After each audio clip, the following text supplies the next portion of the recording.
Hello there, welcome to another interesting edition of my podcast where I bring you my own opinions on soccer related issues and topics that are making the rounds.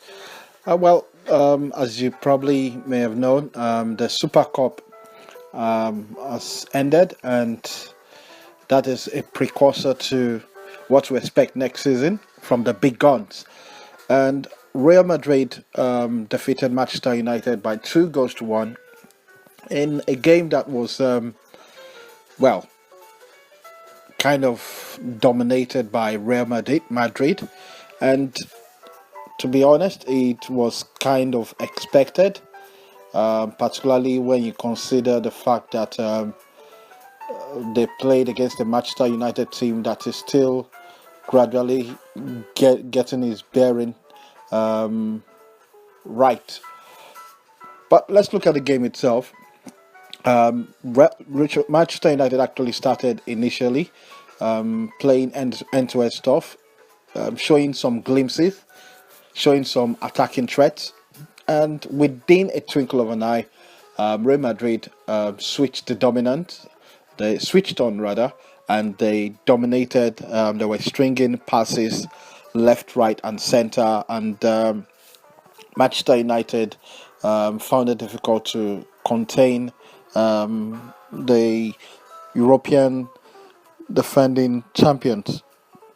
Well, eventually, Real Madrid broke the deadlock, and even though the goal was somewhat controversial, it seems to me that it was an offside. Even though it's a 50-50, you never can be too sure. But it was a well-deserved goal as well, considering the fact that Real Madrid dominated for the better part of that period, and the game ended one by a goal. And the second half, the coaches Mourinho brought in Fellini and brought in Rashford as well too, and though it was kind of fairly balanced. Manchester United had their moments as well. Lukaku had an open clear-cut chance. He lost the chance. He shot the ball wide into the air, but he made up for it later on when he scored a goal. But of course, by then Real Madrid had scored the second goal through Isco, who was scintillating all through, was blazing. Even though the game matters, doesn't really matter much, but it gives us an indication of what to expect next season. My opinion, I think Manchester United is getting better. They look a little bit stronger compared to last season, and I think Lukaku does offer some threat up front. Even though you can still question his finishing, but it brings in that presence that gets defenders worried. It brings in that physicality to his game, which I think Manchester United will benefit from.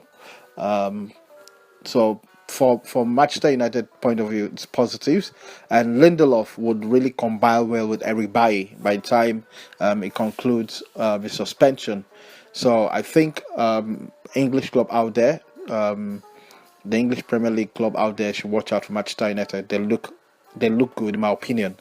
Then Real Madrid, it just goes to show the reason why they're the champions. They're the best in Europe, and they've shown that today. There's a huge gulf in class between them at the moment. But I know, like I said, Manchester United are actually growing, and I think Zinedine Zidane is not being given the credit he sort of deserves. Having won trophies within the space of 3 years that has been at the helms of affair, I think it's actually brought some balance to the team, and they're playing some very good football at this particular point in time. So I personally do not think I don't think that Zidane gets the credit that he deserves. So, the game has ended, and on that note, I believe it's a very good way to kick off the oncoming football season. It has begun already in some countries. In France, for example, the league has already kicked off. But the English Premier League starts later on this Friday with Arsenal and Leicester. So that's going to be an interesting one. So until I come here again, where I give you my own opinion on various footballing stories that are making the rounds, this is Perspective from Oba. Please drop me your note in the comment section. Let me know what you think about today's game. Until I come your way again, have a blessed day.